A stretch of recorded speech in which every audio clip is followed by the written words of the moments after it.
Bonjour à tous. Près de 150 personnes étaient réunies hier à Pontarlier. Elles ont formé un nœud bleu humain pour sensibiliser au dépistage gratuit du cancer colorectal des 50 ans à l'occasion de la fin de Mars Bleu, mois dédié à la cause.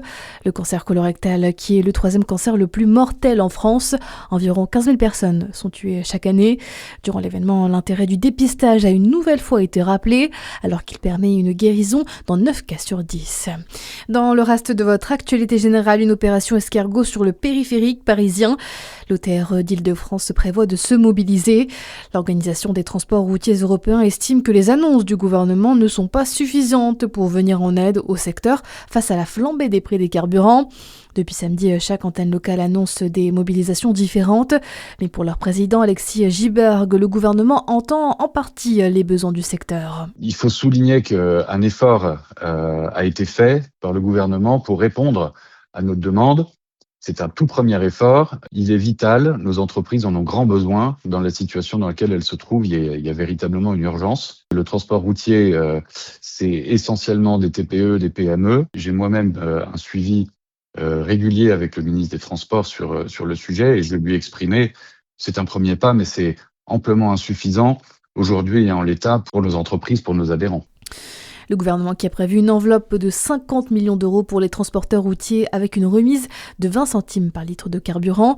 D'ailleurs, à noter que le président américain Donald Trump a également affirmé hier soir avoir négocié avec l'Iran le passage imminent de 20 cargos pétroliers dans le détroit d'Ormuz. Une décision très attendue, celle du tribunal de commerce de Nantes concernant le contentieux financier qui oppose Cardiff City et le FC Nantes après la mort d'Emiliano Sala. Le club gallois réclame des dommages et intérêts. Le joueur argentin a perdu la vie dans un accident d'avion au-dessus de la Manche au début 2019 pour rejoindre Cardiff City où il venait d'être transféré. Jeunes diplômés, demandeurs d'emploi ou en reconversion professionnelle, vous êtes attendus au Bon Emploi, événement organisé par plusieurs acteurs locaux de l'emploi comme le département de la Côte d'Or.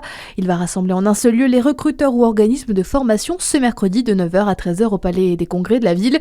Viticulture, industrie, hôtellerie, restauration, commerce ou encore service à la personne. Plusieurs secteurs seront représentés.